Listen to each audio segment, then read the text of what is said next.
এমনিতেই কিছু মানুষ ভিডিও দেখলে বলে আমরা নাকি অনেক বেশি খাই, আমরা নাকি অনেক বেশি খাওয়া দাওয়া করি। তার ভিতরে আবার ভাইয়ের বাসায় আসলে একটু খাওয়া দাওয়াটা বেশি হয়। এই যেমন আজকে বাসার সব ভাবিরা মিলে ফুচকা বানাইতেছিল, মানে বাসায় আর কি বানাইছে ময়দা দিয়ে এই ফুচকাগুলো। আর এই যে একদম লাল লাল করে ভেজে নিছে, নয়তো আর কি ক্রিস্পি হয় না, যার জন্য এরকমের আর কি ভেজে নিছে। আর এখানে এই যে আলু দিয়ে ফুচকার পুরটা বানাইছে। আর এই ফুচকাটা খাইতেও অনেক বেশি মজা হয়েছিল। দোকানের ফুচকার থেকে কোনো অংশেই কম ছিল না। এটা আরো বাসায় বানানো, তার জন্য আরো ভালো লাগতেছিল। তো রাত্রিবেলা সবাই মিলে ফুচকা খাইছিলাম।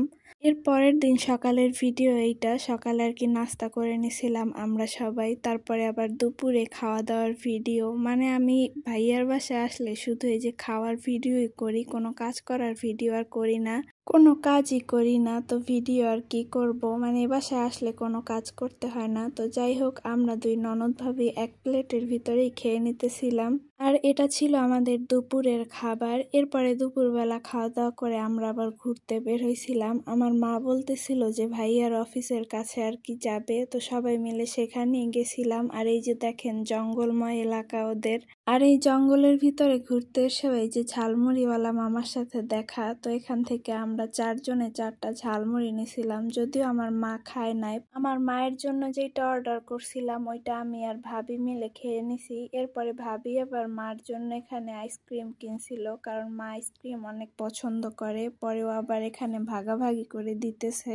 ভাবি আবার আইসক্রিম খায় না, আর আইসক্রিম আমার কাছেও ভালো লাগে। ভাবি একটু আইসক্রিমও খায় নাই। আর ও এখানে যে ও বেশিরভাগই ঝাল খাবার পছন্দ করে, তাই ও এখানে যে চাপটি নিয়ে আসছিল।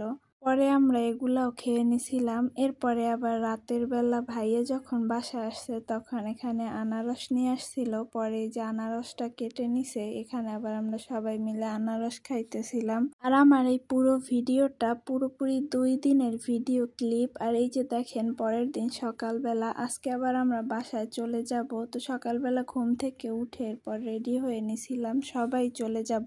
আমার মা, ভাবি, তারপরে ভাইয়া, ওরা যাবে মাকে নিয়ে ডক্টরের কাছে, আর আমি যাব বাসায়। আমাকে অবশ্য মা বলছিল যে তুইও চল, কিন্তু আমি আর যাই নাই, কারণ আমার মেয়ে নিয়ে দূরে যাইতে ভালো লাগে না। তার মধ্যে আবার মেয়ের বাবা সাথে নাই, যার জন্য আর কি যাই নাই। তো বাসায় আসার সময় ভাইয়া এখানে আমার মেয়ের পছন্দের বিস্কুট আর আমার পছন্দের চানাচুরটা কিনে দিছিল।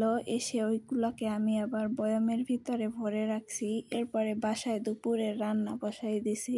ভাবলাম যেহেতু আজকে ডাল রান্না করব, তো ডালটা আগে ভাগে বসাই দিয়ে তারপরে ঘরের বাকি কিছু কাজ করে আসছিলাম। এরপরে আমার শাশুড়ি আবার এই যে কাঁঠালের বীজ, তারপরে হচ্ছে চিংড়ি মাছ, পেঁয়াজ, এগুলো সবকিছু কেটে বেছে দিছিল। পরে আমি এখানে আবার রান্নাটা বসাই দিছিলাম। চিংড়ি মাছ দিয়ে কাঁঠালের বীজের তরকারিটা কিন্তু ভালো লাগে। এর আগে যতদিন খাইছি মুরগির গোশত দিয়েই খাইছি, এইবার আর কি চিংড়ি মাছ দিয়ে রান্না করলাম। কাঁঠালের বীজটা ওইদিকে বসাই দিছি, আর এদিকে ডালটাও হয়ে গেছে, যার জন্য ওটাকেও বাগার দিয়ে নিতেছিলাম। আর এই যে কাঁঠালের বীজের তরকারিটাও কিন্তু হয়েছে। পরে সন্ধ্যার দিকে এখানে আবার চটপটি আনছিল 20 টাকার আমার মেয়ের জন্য, তো ওখান থেকে আমি আবার একটু খাইতেছিলাম। এই পাশে আবার ভর্তার সাথে পিঠা নিয়ে আসছিল, চিতই পিঠা। তো যাই হোক, আজ এই পর্যন্তই। আমার এই খাওয়া দাওয়ার ভিডিও দেখা কেউ আবার মনে করেন না আমরা সারাদিনই খাই। বেশিরভাগ সময় দেখা যায় 2-3 দিনের ভিডিও ক্লিপগুলা এক করে তারপরে আপলোড দেই, এর জন্য মনে হয় যে এত খাই। তো যাই হোক, আজ এই পর্যন্তই। কথা হবে অন্য কোনো ভিডিওতে। ততক্ষণ সবাই ভালো থাকবেন, সুস্থ থাকবেন, আর আমাদের জন্য দোয়া করবেন। আল্লাহ হাফেজ।